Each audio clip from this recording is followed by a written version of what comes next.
sayyidil huril muhajjalin sayyidina wa maulana Muhammadin wa ala alihi wa ashabihil mujahidin at-tahirin amma ba'd.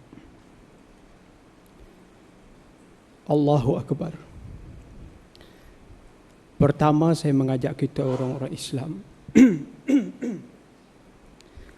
marilah kita sama-sama mengucap syukur pada Tuhan. Tahun ini Allah masih memanjangkan jangka hayat kita dan kita ada rezeki untuk berjumpa semula. Ada sahabat kita yang sudah pergi. Adakah tahun hadapan kita akan dapat lagi menghadapi situasi ini? Hadirin muslimin muslimat yang dirahmat Allah.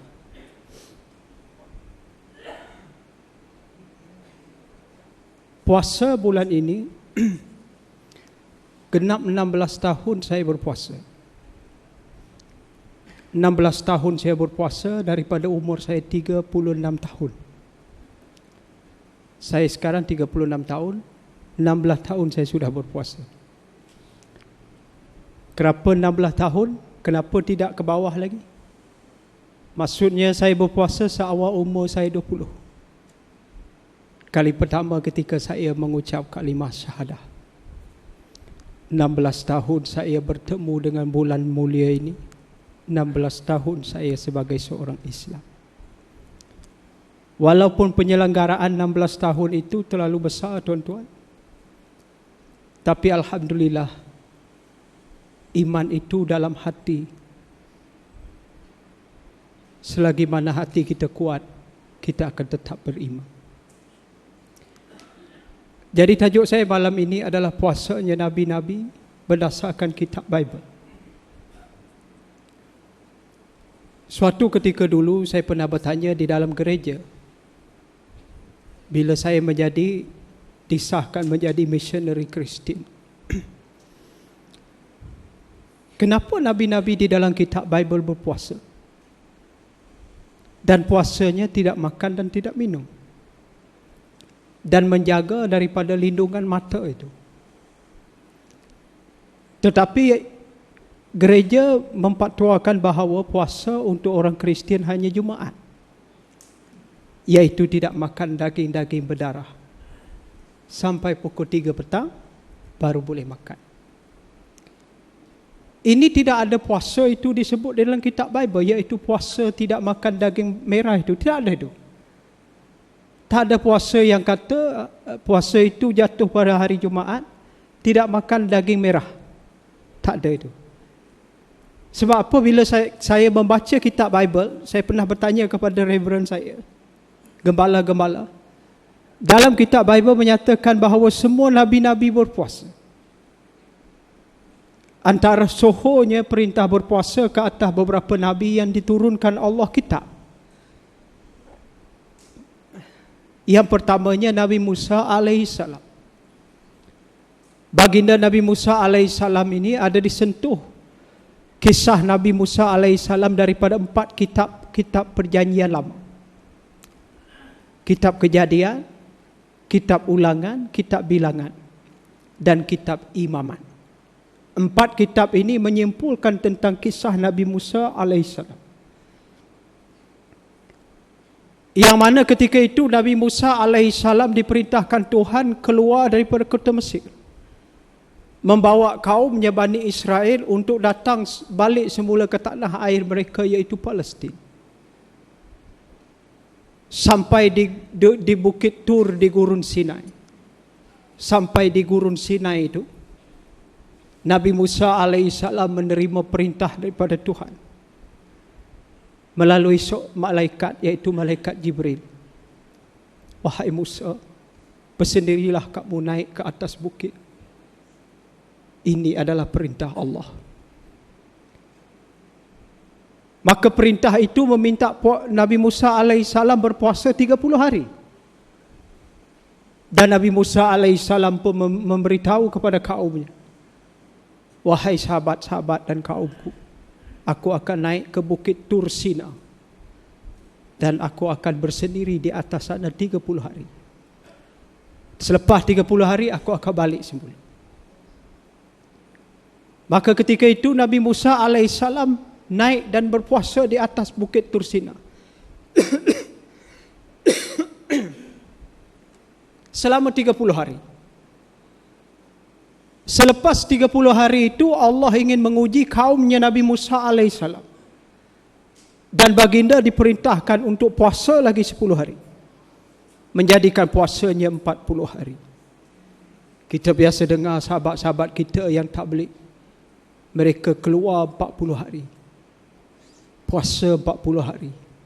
Dan doanya untuk minta dibukakan hijab. Jadi ketika itu Nabi Musa alaihissalam menerima lagi perintah puasa 10 hari. Nabi Musa alaihissalam berdoa pada Tuhan.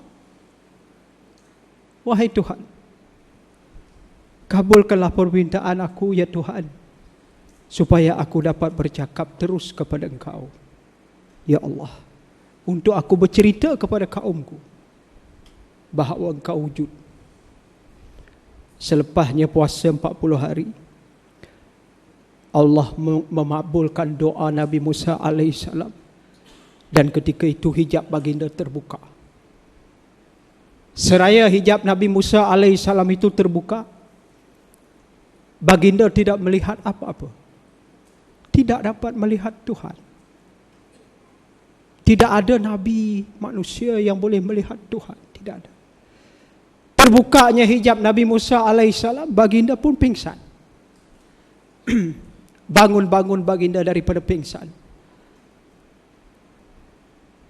Maka Allah memerintahkan malaikat Jibril membawa turun luh-luh kepingan-kepingan batu yang berbentuk tulisan hukum-hukum Allah. Dan kesemua luh itu menulis ada 5 hukum yang paling besar, yang paling atas. Yang pertama, wahai Musa, bersaksilah kamu tiada Tuhan yang disembah melainkan Allah. La ilaha illallah. Yang kedua, wahai Musa, ajaklah kaum kamu supaya jangan membuat berhala. Yang ketiga, wahai Musa, tegahlah kaum kamu daripada berzina. Yang keempat, tegahlah kaum kamu daripada mencuri. Yang kelima, tegahlah kaum kamu daripada menjadi kesaksian palsu. Ini disenarai di dalam Bible.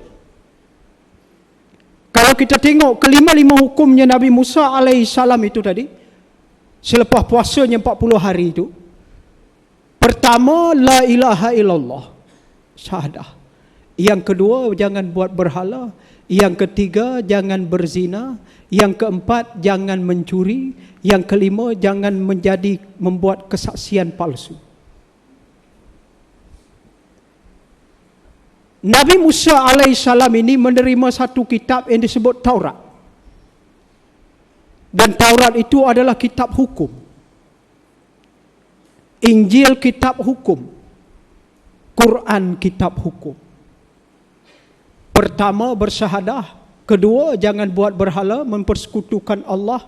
Ketiga, jangan berzina. Keempat, jangan mencuri. Kelima, jangan membuat kesaksian palsu. Saya nak tekan yang 3, 4, 5 itu. 3, 4, 5 itu tuan-tuan. Jangan berzina, jangan mencuri, jangan membuat kesaksian palsu. Buka Quran dan hadis, di manakah letaknya 3 hukum ini?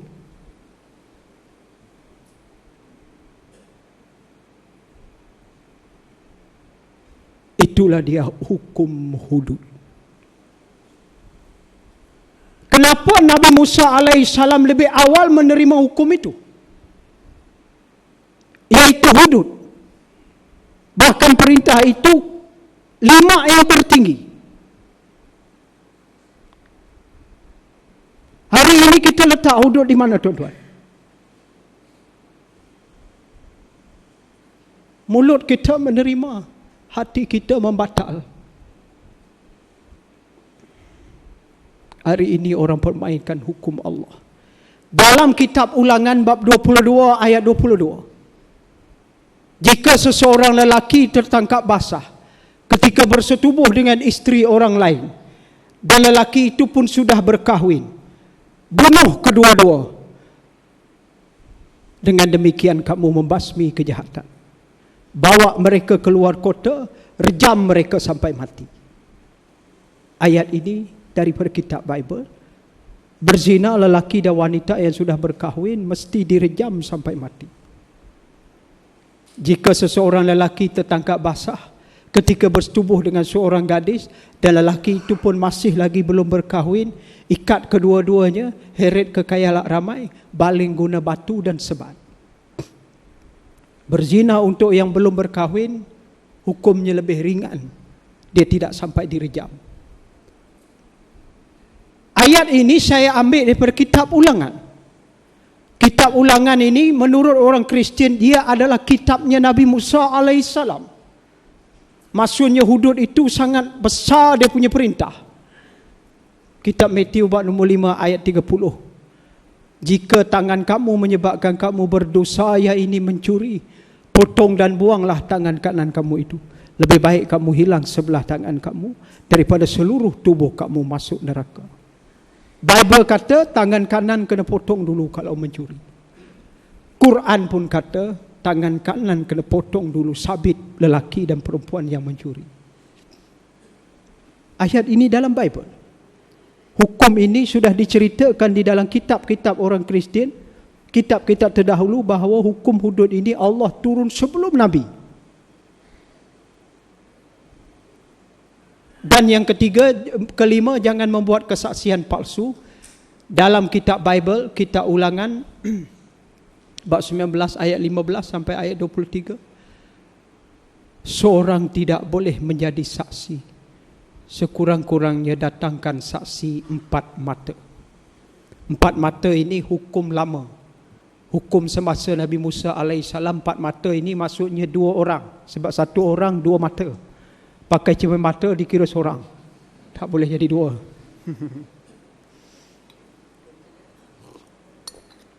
Kedua-dua saksi ini, syarat yang ketiga, kedua-dua saksi ini mesti diakui orang-orang yang soleh.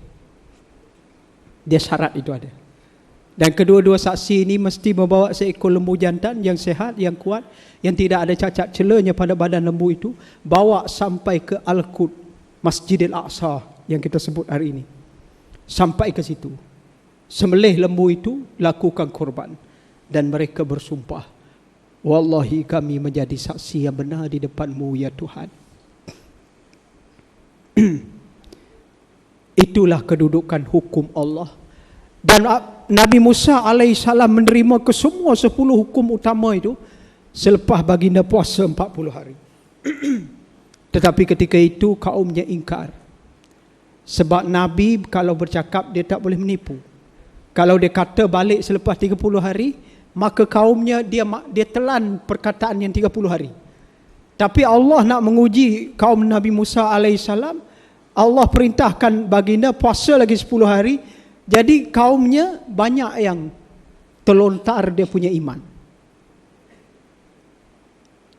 Terlontar dia punya iman, akhirnya mereka tidak percaya kepada Nabi Musa alaihissalam.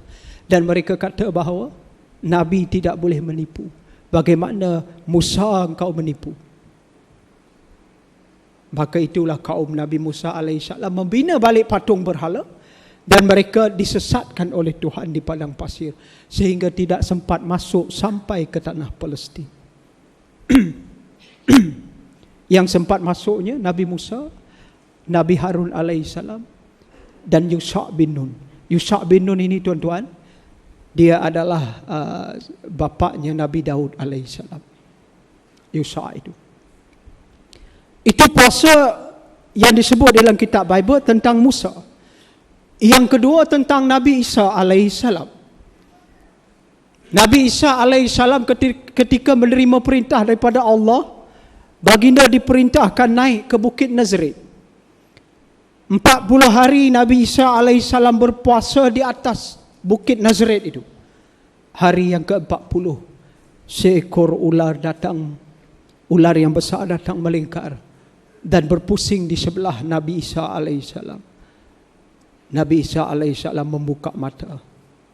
Wahai Isa putra Maryam, kamu lihat atas bukit Nazaret ini, depan kamu itu bentangan langit dan bumi.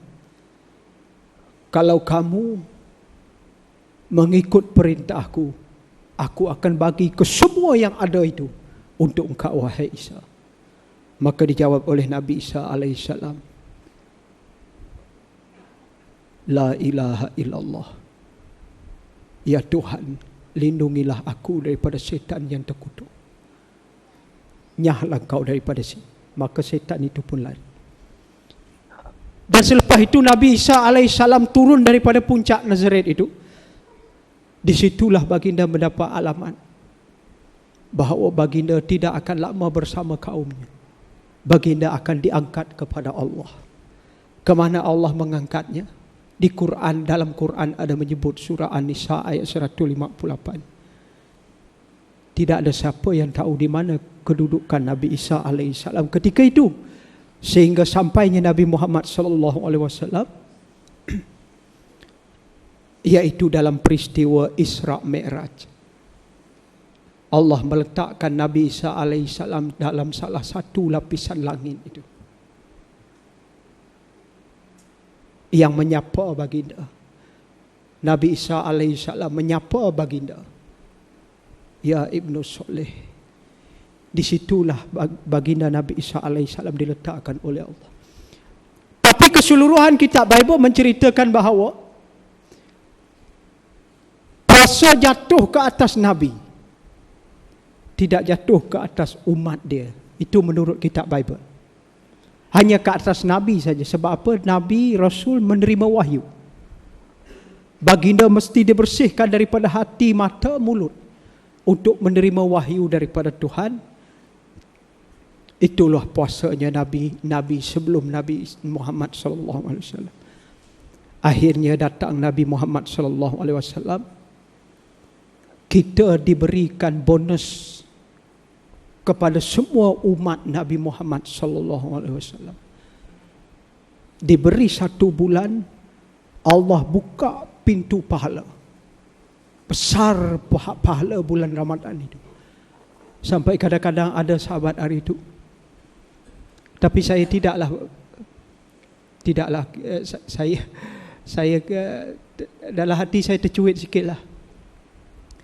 2 bulan lepas, tuan-tuan. Saya datang kuliah sekarang ini dalam bulan Ramadan. Kalau ikut berat hati saya nak tinggalkan negeri saya, tempat saya. Sebab kampung saya Ulu Lutung. Kami 12 keluarga mu'alaf. Baru hilang tempat tinggal. Rumah panjang 12 keluarga. Bila sampai kepada kes polis, kami ada bukti bahawa rumah panjang kami dibakar oleh sahabat yang tidak sepatutnya. Dan yang melakukan itu adalah orang yang bukan Islam. Saya tunjuk gambar-gambar itu pada kawan saya. Saya cakap dengan sahabat saya di sana. Bulan Ramadan ini kita sabar sikit. Masa rumah kami terbakar itu, 1 orang pun saudara kami yang bukan Islam tidak bagi kami menumpang tidur walaupun 1 malam. Kami jauh, hampir 2 jam masuk dalam hutan.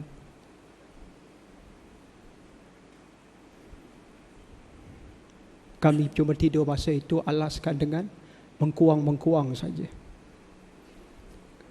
Rumah-rumah kami semua hilang.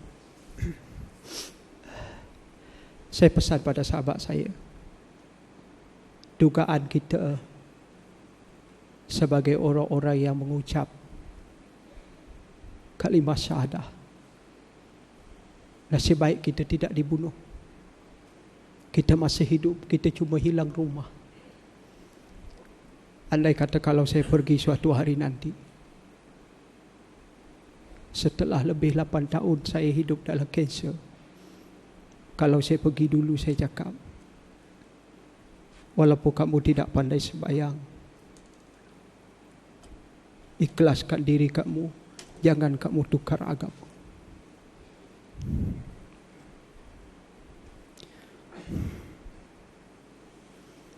Saya menahan sedih itu tuan-tuan sebab apa? Keluarga saya di sana sekarang ini tidak ada tempat tinggal. Yang ada kita orang berkumpul di rumah-rumah kebun.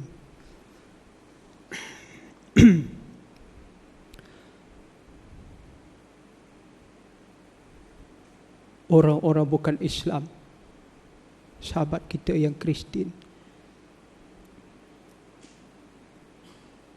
makin hari mereka makin ganas menggertak kami di sana. Ada beberapa guru daripada Semenanjung pun hampir dibunuh sebab mengislamkan budak Kristian. Tuan-tuan, kalau datang berdakwah ke negeri Sarawak bahagian Miri, tuan-tuan akan tahu tentangan orang Kristian sangat kuat hari.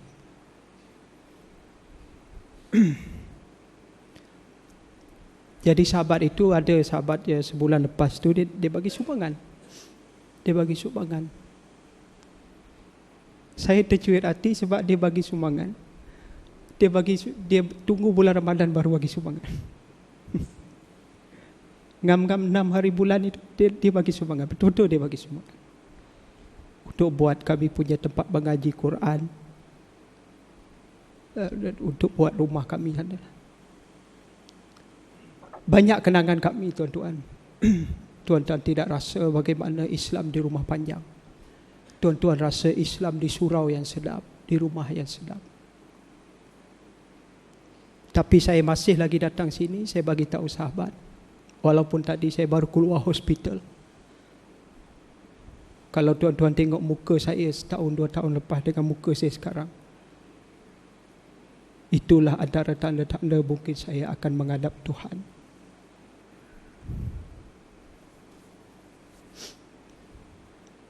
Saya cuma ada keluarga yang masih lagi mengucap kalimah syahadah. Ada adik-beradik saya, sepupu saya, makcik saya, keluarga saya. Mudah-mudahan kalau saya tinggalkan mereka itu, Tuhan tetap memberikan bimbingan dia kepada sahabat-sahabat kita yang ada di sana.